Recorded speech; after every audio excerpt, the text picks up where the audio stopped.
سلام عرض ادب، در خدمت آقا حسین عزیز هستیم از شهر شیراز اومدن که ما در خدمتشون باشیم. آقا حسین خیلی خوش اومدید.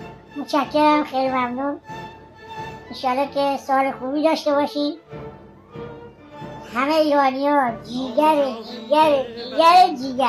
با کلبه برم که جیگر همه برای همه بوست همه باحال عشق دمتم گرم. نوکرتم. هسته ای تهرانی های جیگر شد قومیتی دوباره.